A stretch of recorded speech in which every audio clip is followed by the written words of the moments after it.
Good morning, everybody. If you want to open up to John 19, that's where we're going to be at when we read. This is technically not the last class in the entire study. Obviously, when you talk about the resurrection, it kind of is. So this is kind of the last class that we're going to go in depth on all the different topics and everything like that. Next week, though, is technically the last class. That is going to be a frequently asked questions class. I've got like 30 questions of my own that I'm going to kind of experiment, combine, and things like that. But if there are any questions anybody else has had about anything that we've talked about this quarter, feel free to shoot them to me. I will work on Christmas morning to make sure that those questions are answered on Sunday.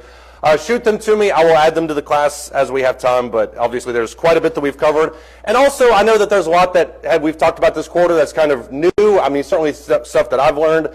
I rely on you guys to fact check me, and that has happened several times throughout this quarter, but if there's something I say that's way off, feel free to let me know and I'll correct that. If not in the moment, I will correct it next week as well. I don't want anything to be off at all when we talk about these subjects. Before we get started, though, I'll ask Joe to lead us in a word of prayer.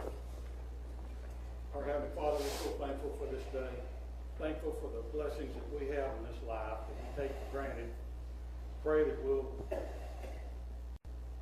have a clear mind for this class this morning and this sermon that follows. Pray that the things that we do in this service will be pleasing to you. We're so thankful for your Son and our Savior, for the life that he lived, for the example that he set, and for the sacrifice that he made. We ask, Father, that you will watch over and protect us. Be with those of our number who are sick. We ask that your blessings be upon them. We ask now that you will be with us this coming week. Help us to do the things that we will have no regret about doing. Ask that you walk, guide, guard, and direct us throughout this life. Forgive us of our sins. These things we ask in the Lord and Savior's name. Amen. Amen. Thank you. When we get started in this class, obviously this is all about the resurrection. We covered the crucifixion over the last 2 weeks, the technical aspects of it, the spiritual aspects of it. This one is going to be all about the resurrection. So as I mentioned earlier, this is going to be essentially the last class in this series. But let's ask this question. It almost seems like we have to before we get into it. Did Jesus actually die? Before you answer that question, why do we even have to ask this question? Did Jesus actually die? I saw 3 hands. Well, let's go left to right. Levi? Because one of the popular, counter-arguments to the resurrection of Jesus is that he never died in the first place. Yeah. His reappearing to his followers in the following days wasn't a reappearing at all. He was just hiding. Yeah, you say that, and it almost seems ridiculous considering all we went through at the crucifixion class. How could anyone possibly survive that? But if you look at it through a physical, secular, atheistic realm, eye lens, then what you think about is, well, the resurrection is completely improbable. Nobody can ever be resurrected. So literally anything else is on the table. So he has to survive somehow. That's the only explanation you can have for anything besides the resurrection. So you're right, that is one of the popular theories. Sandra? And then Curtis.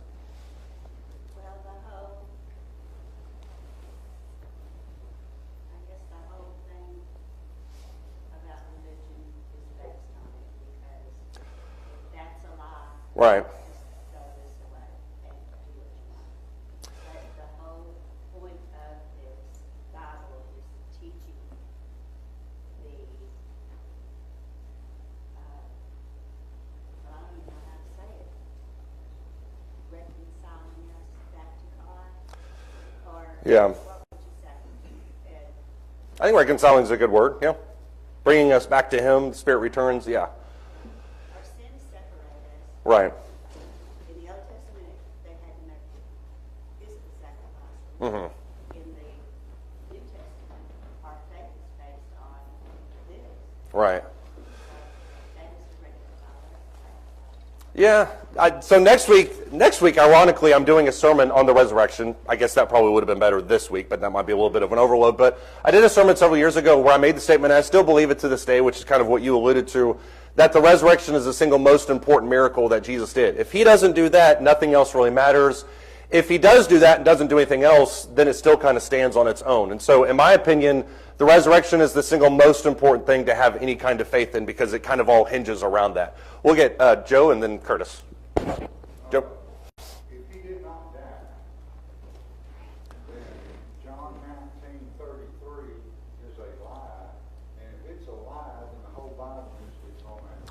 That's true too, and that's the whole point of 1 Corinthians 15, which once again we'll cover next week. But 1 Corinthians 15, if Jesus did not rise from the dead, then literally nothing else matters because our whole faith is built around that. It's a lie, this is a lie, everything's a lie. Yeah.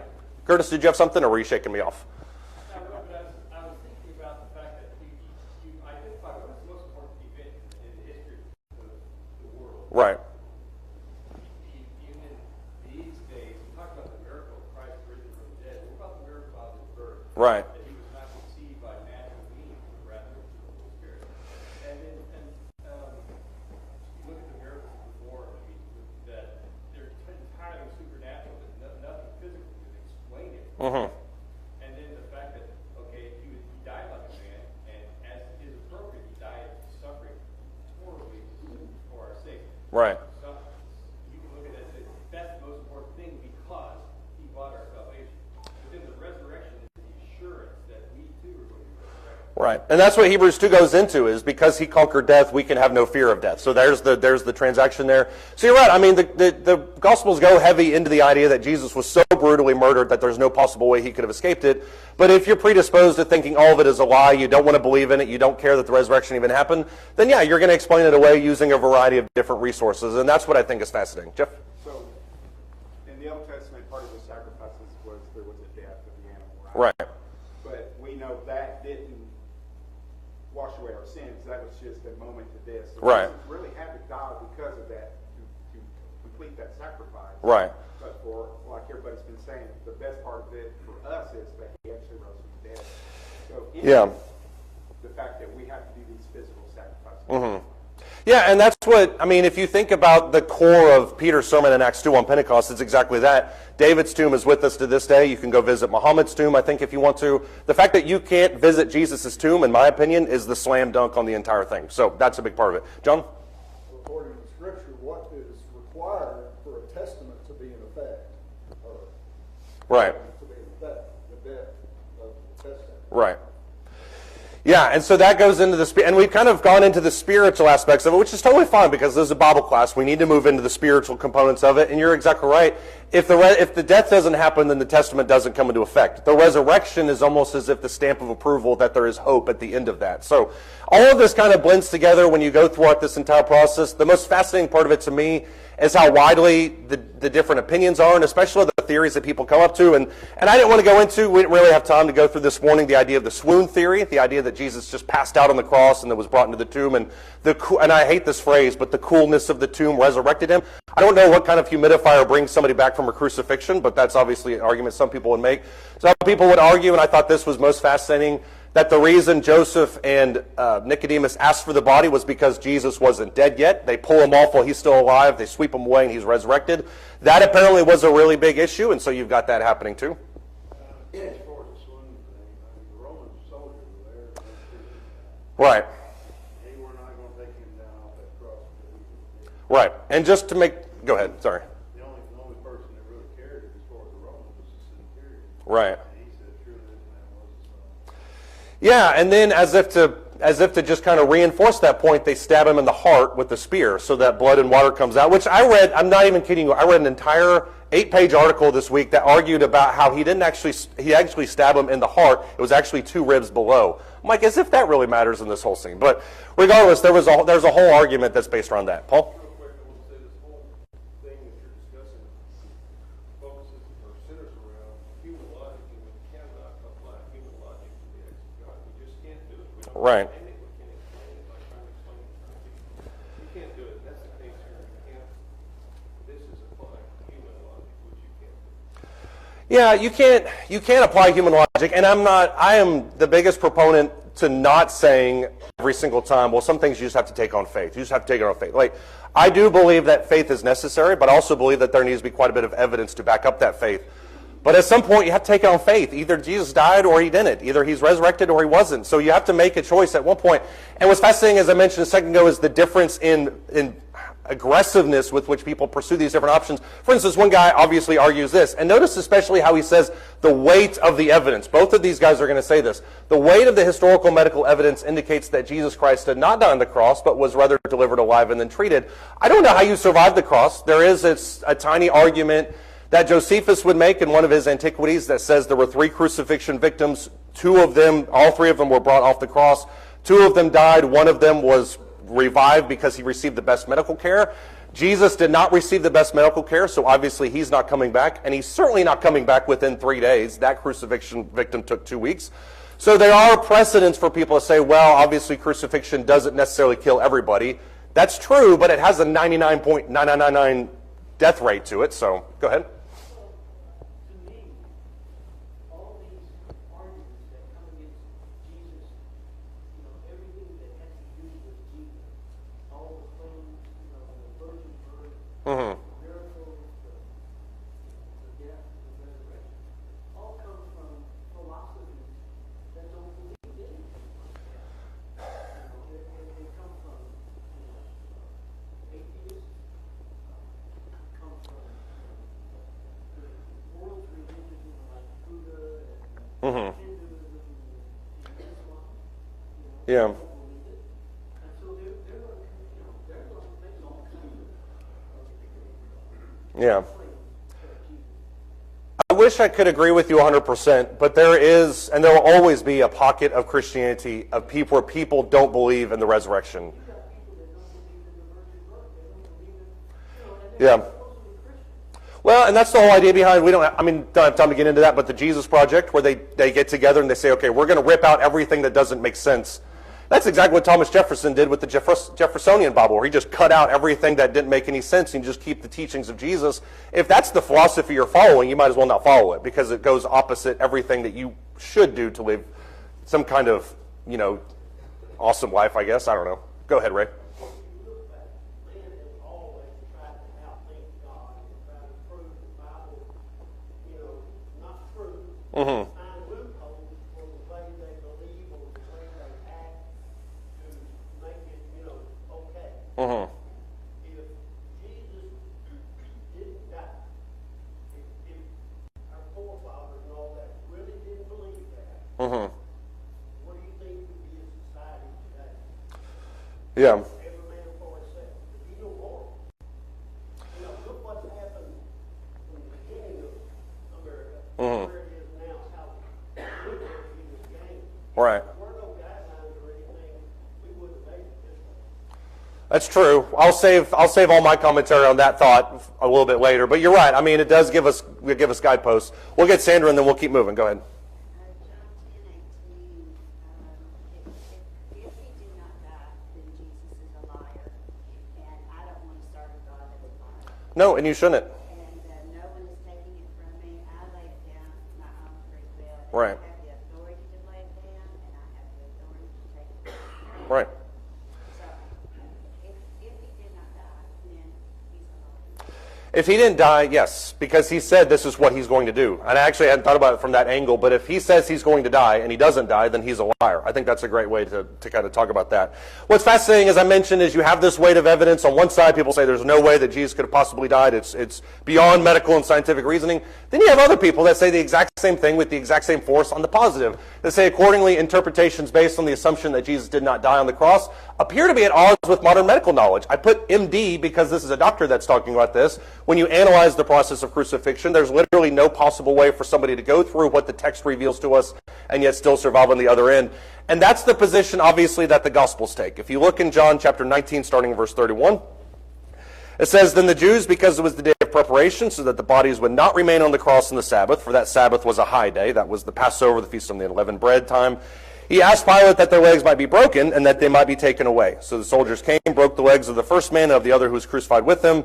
But coming to Jesus, when they saw that he was already dead, they did not break his legs, but one of the soldiers pierced his side with a spear, and immediately blood and water came out. Verse 35 to me is the real focal point. He who has seen has testified, and his testimony is true, and he knows that he is telling the truth so that you also may believe. Why does John put that stamp in verse 35 on it? Go ahead. Right. I mean, if you're not going to believe somebody who is 3 feet from the cross of Jesus, how are you going to believe Dr. Muhammad Masood al-Hassan Nuri from 2,000 years in the future? I don't know why he gets more credibility than somebody who's literally watching the event in motion. So, I mean, that's why he puts this in here, is if you disagree with the crucifixion, just come talk to me and I'll explain it to you, John says. Speaking of John, go ahead. The reason why they believe that person and not John is because you've got to believe out there that the Gospels were written Right. long after this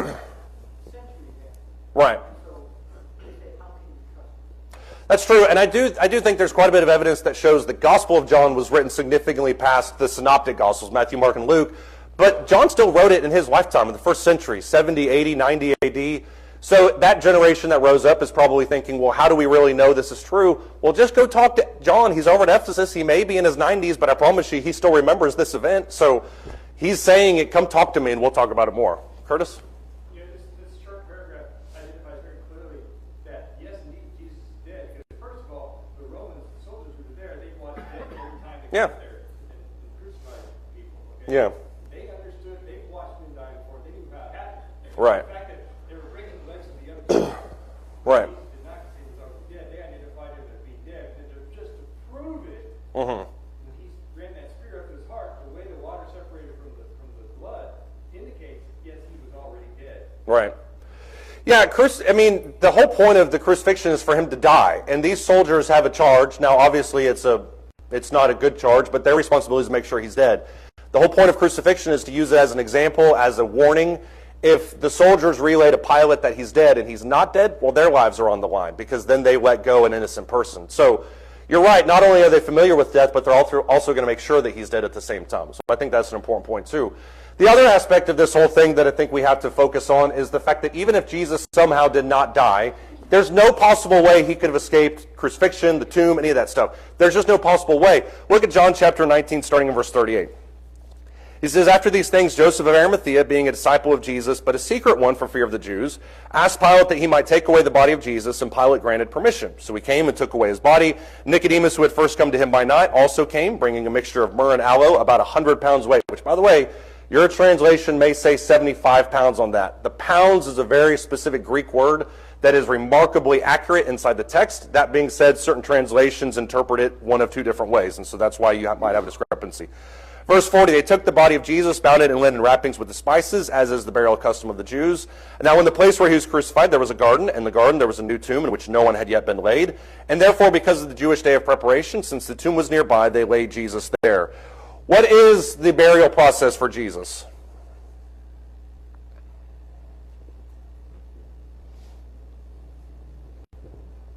Curtis, go ahead. So they prepared the body with spices, preserved a bit, and also they wrapped up with linen. Right. So he'd be totally incapacitated if he were alive. Right. And then they placed him into an empty tomb. The significance of that is that if you look in the Old Testament, there were those who were put in the tomb of the prophet and made physical contact with the remains of the prophet, and that person came back to life. Right. So the fact that he was put in an empty tomb, never being used, it prevented anybody from saying that Jesus rose because he came in contact with the prophet. Yeah, and I want to get into the wealth of Joseph a little bit later, but I think that's a very understated part of this entire thing, because there are several markers that show just how loaded Joseph was, which I think probably shows why when it says he was a secret one for fear of the Jews, I get that. He probably doesn't want his entire thing taken away. That being said, I think his name is testified here as an example that maybe he became a Christian later and more fully embraced it. But you're right, I mean, it's a very rigorous type of burial process. The one you talked about with Ezekiel is 600 years in the past, but it's roughly the same type of thing, bound in linen, he's placed in a new tomb, all of that takes place. What else stands out to you about this process? Because John chapter 19 kind of goes in depth on these. What stands out to you about this process? We read it and we think, well, he's just buried. John is pointing out certain things that are of note. John, go ahead. Well, he's wrapped in linen, I guess, strips. Soaked in that mixture of myrrh and aloe. So when that stuff dries, it's like glue. You can't break that. You just don't throw it off. Right. It is a compound, and I tried to think of several analogies that we could use to think about what that would have looked like. I couldn't really think of anyone that I felt comfortable using in this company, but you're right. I mean, it certainly creates a compound of sorts, and that's another aspect of this that we often don't think about. Paul, wasn't trying to ignore you. No, I was just going to say, it seems that he received a little bit special treatment. I don't think it was their intention to do that, but as a result, well, it seems to be a common criminal. Right. First of all, he had an empty tomb, which is pretty uncommon. It was wrapped in linen, and they were very careful about placing it in there. So it was almost like inadvertently they gave him special treatment. I mean, you can say it was inadvertent. I think Joseph of Arimathea probably did it very much on purpose. But you're right. I mean, it is, we talked about last week about all the things that you can't manufacture. And one of these things, when it says in Isaiah 53, he was with the wicked at his death, but in the rich, he was with the rich, he was buried. Jesus, if he was just a man, couldn't manufacture this moment that Joseph of Arimathea takes his body. So you're right in that regard. And I think there's other things that kind of jump out about that. Ken, we'll go back to front.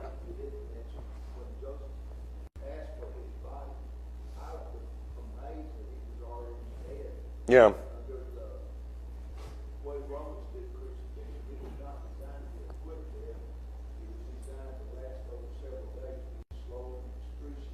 Right.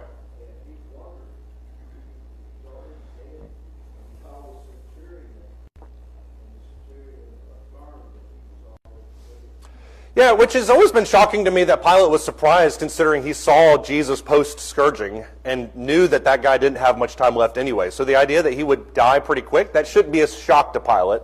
But I do think you're right. I mean, that shows that they verified the death. Gail? Well, if you're trying to defend the biblical perspective of it, there were two people with the body all the time. Mm-hmm. I mean, and that's two witnesses. Right. That back each other up. Right. Right. Yeah, so in a sense, if you don't trust me, go talk to Joseph, go talk to Nicodemus, but there's also the Deuteronomic aspect of it. By the mouth of 2 or 3 witnesses, every mouth shall be established. It's not just one guy who took him and buried him. They were together in that one. Yeah. Sandra? And after that, there were two men, one who secretly a follower, and the other who came to him by night. Right. So the ones who were quiet, Mm-hmm. they took the body out in public. Right. So they were identified as the ones who were going to care for his body. Right. And so they're no secret. No, I mean, if you're stamping Joseph of Arimathea out, then obviously he might have been secret at some point, not so much. Nicodemus, on the other hand, is the exact same thing, comes to him by night in John chapter 3, which I personally think the story of Nicodemus and his progression in John is a fascinating study, because he goes from somebody who's coming to him by night to now burying him, which is a very public type of act. So there's a lot of these types of things that John slips in that if you're not careful, you'll just kind of overlook. Go ahead, Gary. Interesting is that as you read this part of it, we don't see any mention of his inner circle of his closest disciples being the one that grabbed him. These were Right. people that may have been believers, but they were not right out there, willing to risk their lives. It seems to us Yeah. to cover his story, so to speak. Yeah. Didn't know. That is a tragic thing. I mean, they all left him at his death, but you're right, they all left him in his burial too. It's not John and Peter that are taking his body, it's Joseph and Nicodemus, which those guys were thankful for them, but at the same time, you'd think his circle would come in and say, hey, let's take him. That to me is more of a proof of why the resurrection matters so much, because had Jesus not risen, who knows what would have happened next Saturday with all these guys. Well, there's nothing for us to live for here, so we'll just scatter. There's little markers. Go ahead, Bonnie. There's something else that to me shows for sure, because they all left him. Mm-hmm. Before his death. You could not get them to deny him after his resurrection. Right. They all went to their death absolutely saying this happened. Right. There's something dramatic, miraculous happened to make all those men who were willing to run away from him. Mm-hmm. They didn't stand firm for the rest of their lives. And so that's a huge thing. Mm-hmm. That something happened, that they believed it so much. And there were so many other witnesses to it. There's a really famous quote, and I can't remember who said it, but somebody said that I believe in Jesus' resurrection for the same reason that I believe in Watergate scandal, because you've got 11 men, that were holding the secret and held it for dozens of years. But then you've got, 8 guys with the Watergate scandal that couldn't get their story straight for 2 weeks. So the idea that all of them believe it and held it for that long gives at least some credibility to the fact that it's truthful. So I think that's to your point. There's several markers, I think, when you look at this story of Jesus' burial that point to not only the fact that he died, but even if he somehow survived being taken off the cross, getting the nails out of his hands, there's no way he's coming out of the tomb, which I think is the second part of the story that nobody ever really talks about. 75 pounds of myrrh and aloe is an astronomical amount. That is the amount that's reserved for royalty. It's also, by the way, almost half the size of the average human Jewish male during that time period. So if you're putting somebody in critical condition, you're not going to put 75 pounds of liquid on top of their body and then bury them with the expectation that they'll just wipe it off and move away. That's not how that works. It's an astronomical amount just financially, too. Most people in this day and age would put a handful, maybe 2 handfuls. This shows that either Joseph's super wealthy or the fact that the body was just so brutally disfigured that you had to use that much in order to kind of protect the body from putrefaction. Regardless, you have an astronomical amount of myrrh and aloe that's on him. And as John mentioned a second ago, when you mix that with the linen wrappings that are on top of him, that creates some kind of a compound that makes it really sticky. It's not mummification. That's sometimes what people say, is he became a mummy with a hard case. That's not exactly what happened. Obviously, Jesus is able to unwrap himself and put it to the side. But the linen wraps are obviously going to mix with that thing, and it's going to create a sort of adhesive that connects to your body, because the primary motivation with the wrapping is to keep the body close together. You don't want things falling apart, so you want to keep it all together for obvious reasons. So he's bound in linen wrappings, which no person is going to be able to undo, especially if they're in critical condition. He's laid inside a tomb. There's literally no medical attention. He's forgotten about, essentially, for a day and a half, for all intents and purposes. And then you have this massive stone that's rolled in front. The women, when they go to visit Jesus, they ask a question about this. Do you remember what they ask? Who's going to move the stone? Exactly. So even if Jesus somehow survives, and you have this stone in front of him, Jesus gets out of the tomb, gets out of the back chamber, gets into the inner chamber. He's got arguably a 200, 300-pound stone that has gravity working against him that he's got to push this way in order to get himself out of it. That's not going to happen in any form or fashion. And then he also, if somehow gets past that, he's got a guard right outside that is going to, 2 guards, that are going to make sure he stays in that tomb. So when Pilate says, go and make it secure as you know how, they obviously took him up on that mandate. And even if he survived, there's no way that he could get out of that tomb. Sandra? The security of the tomb after he's placed there, that the accusation was made that they needed, they wanted to ensure that the body was taken and eyes on him at all times, Mhm. guards, because they don't, even though if he had raised himself, they did not want his circle, Right. the apostles, to say, that they came and stole his body, Right. and that he resurrected. Yeah, if you steal his body and put it in a different tomb, well, then we can't find him anymore, and obviously that means resurrection, which is a really flimsy argument, but you're right, that shows the level of paranoia and fear that they went to in securing this. Gary? We have to remember that these guards were not the kind of people who could have been easily bribed or Yeah. snuck up on. We see that in Philippi, the Philippian jailer. That Right. They realized that they were guarding with their own life and would pay for it if they let someone go in or out. Right. Yeah, and even if they were bribed and they somehow got away with it, if they were caught and they weren't executed, they lost their citizenship. There was a lot more at stake than just $20 from one of their buddies that's trying to keep the body out. There's just too many things that factor into it. Of course, all of this hinges on the idea that you take the Gospels as, ironically, gospel truth anyways, which a lot of people don't. They discredit the whole source, but when you look at the facts, there's simply no way to do it. There's also quite a bit of evidence that points to that this whole burial process from Jesus was done in haste and was done as quickly as possible. We put the timeline up last week when we talked about how he was basically arrested at midnight. He's dead by 3 p.m. He's in his tomb by 6 p.m. So think about that timeline real quick. If he's dead at 3 p.m. and Joseph and Nicodemus go ask for the body sometime immediately after his death, they're doing so with the intention of getting him inside the tomb and secured by 6 p.m. because, as we talked about last week, you can't leave a dead body on the cross. You can't leave it out in the open overnight. That's a disgrace to the entire land. So they've got approximately 2.5 hours to get his body off the cross, into the tomb, buried. That's possibly why, when you think about 2 days later when the women come by, that's possibly why they came back, is because he didn't finish the job initially because they were so rushed in doing it. They come back to kind of finish and complete the job. But that's not uncommon to a lot of burial issues. When you look at, for instance, Mark the 5th chapter, and we're going to dance around here for just a second. If you look at something like Mark the 5th chapter, there's quite a bit of evidence that shows that most burial processes in early Judea were pretty accelerated, primarily because they didn't have the techniques that we did to preserve the bodies. And so once somebody passes away, you're trying to get them in the tomb ASAP. Mark chapter 5, starting in verse 35. It says, while he was still speaking, they came to the house of the synagogue official, saying, your daughter has died. Why trouble the teacher anymore? That shows that they originally went to Jesus during this day when she was still alive and he could come and, quote, do something about it. They come to him in the same conversation, verse 35, and say, he's since passed away. Jesus, overhearing what was being spoken, said to the synagogue official, don't be afraid any longer, only believe. He allowed nobody to accompany him except Peter and James and John, the brother of James.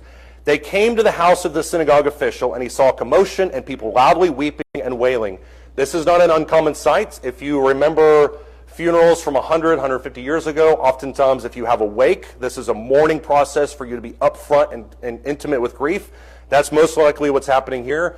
The commotion also signifies that they're making burial arrangements. They're trying to move things around and get everything taken care of. Verse 39, entering in, he said to them, why make a commotion and weep? The child has not died, but is asleep. They began laughing at him.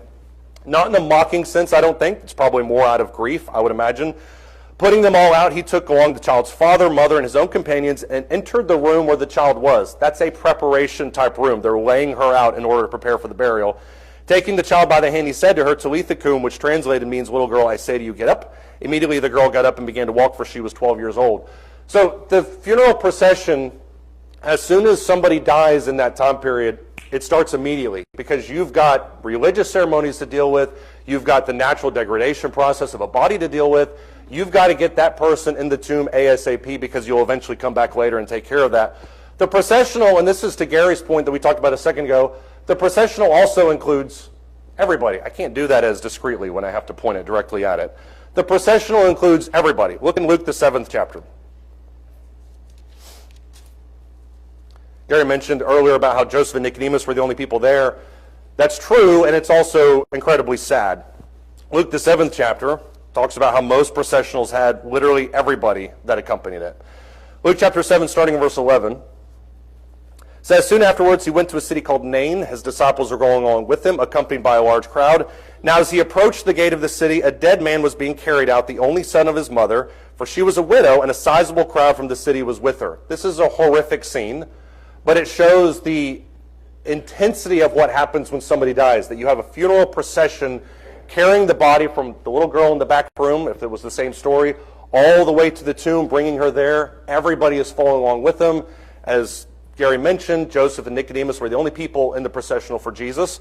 There's also an interesting kind of side point with who gives way. If you have a marriage processional that's coming into the city, that's obviously everybody parts the way for it.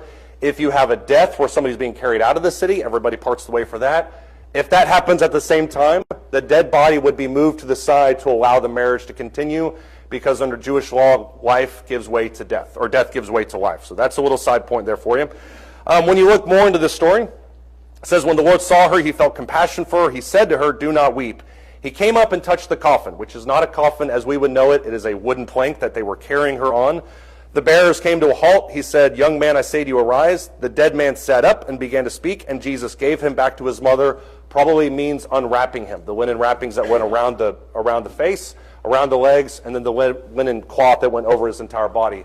So the processional would naturally include everybody. Jews were very upfront about death. They were very intimately acquainted with the grieving process. That's part of their culture. But it begins quick. The processional involves everybody. That's usually how they got it done. I like what one person had to say. He said, for the dead, generally, one expedites the coffin and does not occupy himself unduly with their affairs. Death is taken care of, and then you move past it and then revisit it in a year from then. Somebody have any thoughts or comments on that?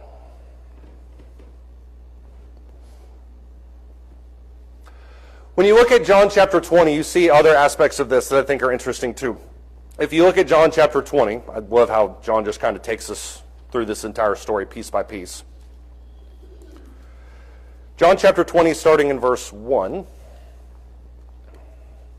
says, now on the first day of the week, Mary Magdalene came early to the tomb while it was still dark and saw the stone already taken away from the tomb. So she ran and came to Simon Peter and to the other disciple whom Jesus loved, which is John, by the way. That's going to be very important here in just a second. Said to them, they have taken away the Lord out of the tomb, and we do not know where they have laid him. Peter and the other disciple went forth, and they were going to the tomb.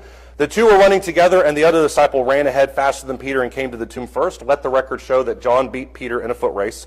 Stooping and looking in, he saw the linen wrappings lying there, but he did not go in. To Simon Peter also came, following him, entered the tomb. He saw the linen wrappings lying there, the face cloth which had been on his head, not lying with the linen wrappings, but rolled up in a place by itself. So the other disciple who had first come to the tomb then also entered, and he saw and believed.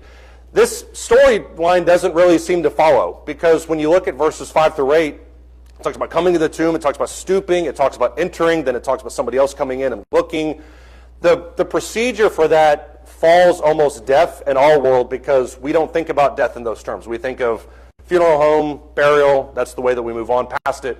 When you look at the way that a Jewish tomb in the first century oftentimes operated, is very much in a two-stage process.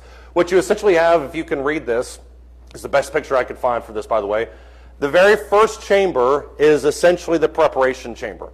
When Joseph and Nicodemus would have taken Jesus' body off the tomb, they would have placed it on that long wooden plank, that coffin that was talked about there in Luke the 7th chapter, and they would have brought it into this first chamber, which you can see there's a stone bench, and then there's a recess in the floor where you would place the body on the bench, and then you would stand inside the floor, essentially, to prepare the body. That's where the myrrh and the aloe, the linen wrappings, that's where all that would be taken care of. And then you would funnel the body through a smaller door that leads to a second chamber, and you would place that body inside this kind of recess inside this tomb. The whole point of this process was, number one, economics. You don't really have available real estate in Israel for most civilization or most civilians, unless you're talking about the uber wealthy like somebody like Joseph.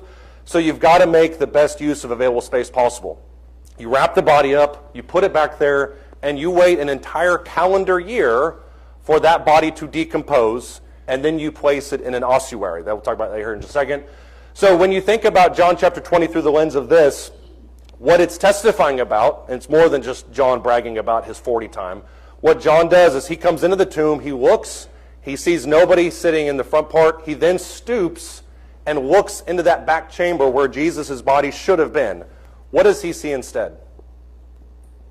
Because the text is very deliberate about this. Linen wrappings. The linen wrappings is over here, and then there's something else next to it rolled up. His mat, or his face wrappings. Why does John include that type of note? Accuracy, yes. But why does he include that linen's here and these other parts are rolled up over here? Go ahead.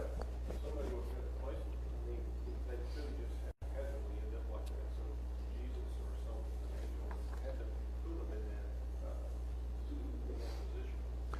That's true. Somebody would have had to put it in that position, and I agree with that, and I think that's kind of where I'm headed on it. You're right. It had to have been deliberate. Curtis? Deliberate, but if somebody had stolen the body, they would spend time folding everything up. Exactly. Exactly. That's a note. That is a note that John gives to the readers to validate what he had said in the previous chapter, which is that nobody's stealing the body, because if you steal a body, what are you not going to take the time to do? Yeah, tidy up. Roll up the linen wrappings, put it there to the side. You're basically going to take the body, throw everything to the side, and move it out of there as quickly as possible. So the idea that those are there shows that they moved the body independently of the wrappings. The wrappings being rolled up shows that it wasn't really done in any kind of illegal haste, which I think is important to point out. Also, if someone is in critical condition, that you can actually die on the cross in critical condition. Right. Put it into hang out that way. You're not going to have the presence of mind or at least the ability to easily hold on to stuff Yeah. and then get yourself out as well. Yeah. You know? If the dew point inside the tomb forces you to come out of a crucifixion type death, then you're not going to think to yourself, wow, let me clean up here before I then push a 200-pound stone out of the way. What you're going to think is, I need medical attention now. So you're right. I mean, nobody is doing things slowly. If any of the accusations are true, none of this happens slowly. It all happens fast. The fact that it happens slow testifies about what happened. Go ahead. It also testifies that trust is physical. Right. It comes back physically, not just spiritually. Right. That is the proof of the resurrection. Right. It's like he was, first thing he does is uncovers his face. Mm-hmm. And then he's alive, you know. Right. Instead of the supernatural Right. link, and he's in the second chamber, believe he's outside. Yeah. Yeah, and I mean, I really want to go into I would love to dive into the question of what Jesus did from the moment he took the wrappings off to where he interacts with the women outside the tomb. That's not really for us to know. But you're right. I mean, when you think about Jesus being on the road to Emmaus with the two men, he blinks and he's gone. Why didn't he choose to do that in this scenario? Why did he take the time to unwrap himself and put things to the side? As you mentioned, it's because he was physical. Also at that time ate. Yeah. So he was unphysical enough to eat. Right. But magical enough to. Yeah. And there's those little markers that the Gospels put in to say, okay, Gnostics are wrong because he's not just a spirit. These people are wrong because he actually was dead and was buried or was risen. There's all those little things that I think pop up when we get to look at it a little closer. Once the year would go by, after a year passes, and sometimes you'd have multiple people inhabiting the same tomb depending on events in life, obviously. But after a year would pass, the entire family would come back, and it would just only be the family. The processional originally to the tomb was very large. Processional after a year would be much smaller. It would mostly just be immediate family. They would take the body back into that first chamber. They would unwrap it. They would collect all the bones, and they would stick it in what's called an ossuary. Ossuary is nothing more than just a simple bone box. Most of them were very simple. They were basically just a very simple rectangle with wood and had a roof on, or had a cover on it. This one is very ornate because this happens to be the ossuary of Caiaphas, which was discovered in the 90s. The same Caiaphas who pronounced Jesus as going to his death. And so they found his ossuary in a family tomb amongst other ossuaries that are from the same family line. So more evidence that this person existed, more evidence that he had high priestly descent, all those types of things that took place. This is a glimpse of what that back chamber would have looked like if it was more communal in nature, if a family used it and was in the process of using it. You'd have ossuaries kind of stationed inside things inside the wall. And then you had one body there, you might have a body on another recess. This is essentially what it would look like as you walk back into that second chamber, and then you would slide that body into the front, and that's where you would put it inside the ossuary. So that's essentially the stages of death if you're looking at it from a Jewish perspective. Does anybody have any thoughts or comments? It's very economical, by the way. We mentioned earlier, sorry, go ahead. I always miss one. I always do that. Go ahead. There's so many Old Testament prophecies that are fulfilled in all this. You know, in the last one of the book, his body would not corrupt. It would not go through the process of being described. Right. He would be raised before Right. Right. His body would not see corruption. His body would not decay. Those are all prophecies as well. Yeah. And you can see that. He's not in the tomb long enough for that kind of thing to take place. Sandra? When Thomas doubted who he was, he showed him the piercing in his hand. So everything else was healed. Yeah. But the piercing in his hands were not. They're not I don't know how that works. We don't know. I mean, and we really can't speculate on that. While we know that Jesus asked him to stick his hand in his side, or his hand in his side where the star was, whether or not the rest of his body was healed, I mean, obviously he was healed well enough to function, but was he healed and all the scars gone? I don't know. I mean, it's very possible Jesus could have been pretty disfigured by the time he's walking around after the resurrection. And we just don't know that. And maybe that's not for us ever to know.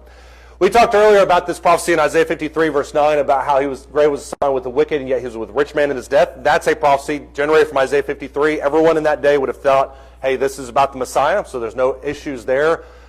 But what goes understated in this entire burial narrative is just how absolutely filthy rich Joseph was. For instance, number one, the fact that he's in an unused tomb is pretty remarkable.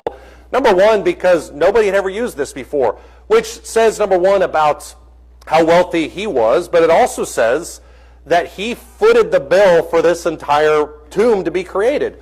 That's not something you're talking about with a modern funeral where it can be $5,000, $10,000, $15,000, $20,000.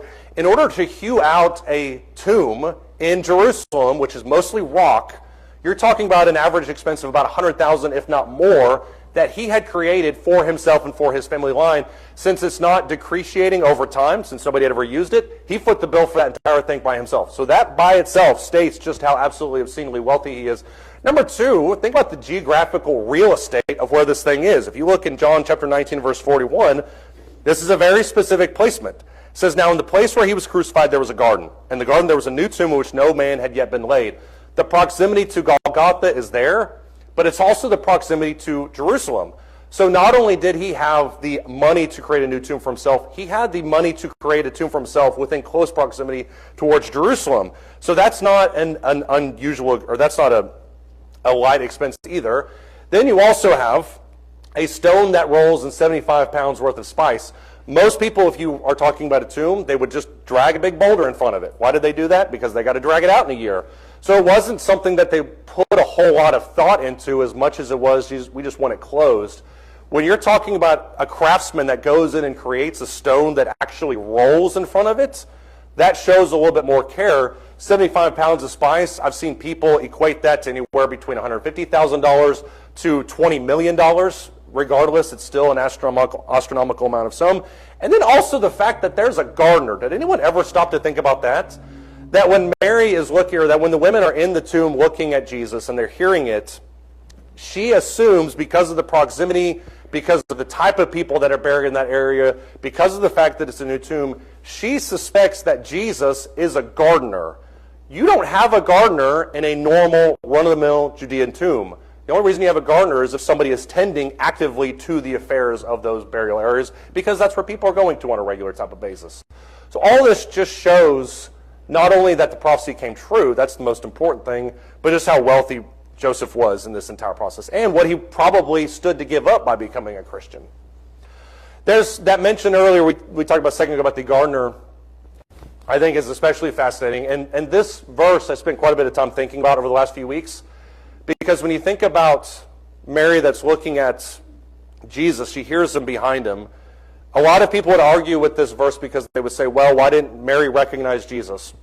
It never says that she turned and looked at him. She says that she heard somebody and is suspected that it was the gardener. Not, I looked at him and didn't recognize him. That's not the point. But just think about what this verse means. In John chapter 20, verse 15, Mary's in the tomb, body's gone. She hears somebody outside, and she says, sir, if you have carried him away, tell me where have you laid him, and I will take him away. What's the emotional impact of that verse? What is she going through in that verse? What's that? Grief is a part of it, you know. Bring him back to the family. I will take him away, and she, as a mother, would want that particular dog. I always get the Marys confused. I don't think that this Mary and this one is the mother of Jesus, but I could be wrong. This is what I talked about earlier about somebody can correct me. But you're right. I mean, she obviously is very acquainted with him, and I think these three women are mentioned elsewhere as being financial supporters of Jesus, so they cared about him and his work deeply. But what's the emotional impact of that verse? If you've carried him away, tell me where he is, and I'll go take him. What does she assume has happened? Go ahead, Gary. I feel like intellectually, they knew what he said was going to happen, but they're really physically having trouble connecting the dots to that story. So Right. she was expecting that he was gone. It probably didn't even dawn in her mind, hey, I wonder if this could have been her. I know, and that's the part that I've always not really gotten is how when somebody says I'm going to die and I'm going to come back in 3 days, how do you forget the second half of that sentence? How does that not stick in your head as some kind of expectation somewhere, even if it's spiritual? How does that not stick in your brain? But you're right, it's almost like she didn't connect the dots at all. Chris? I'm assuming that she feels that someone has desecrated the body of Jesus. Right. And at this point, despite that atrocity, she'll do whatever it takes to get it back. Right, exactly. If you think, we've talked quite a bit of this quarter about just the intensity with which Jesus was hated, especially in that last week of his life. And if he's this focal point and everybody hates him and people want to kill him and he's this flashpoint that Pilate looks at as being the instigator of a new rebellion, then it makes sense that there are enemies in other capacities that either want to use his body as a trophy or use his body as some form of disfigurement because they want to prove that this is what happens when you go against Rome. Either way, it stands to reason that his body is going to be a target for theft. And so this woman at this point is just saying to herself, saying to him, look, I don't want any part of whatever's happening. If you just give me his body, we'll take him out of the scenario. We'll handle him. You don't have to worry about it anymore. It's almost like it's her last gasp of resolve for what has happened over the last 48 hours. And I think it's a very moving kind of scene. At this point, too, all his followers they've already, they said it's over. Right. The movement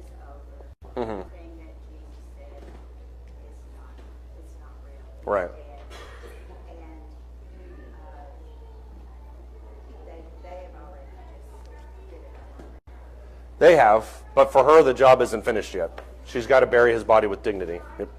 All right, that concludes the normal class. We will do an FAQ covering the entire thing next week. Thank you, everybody.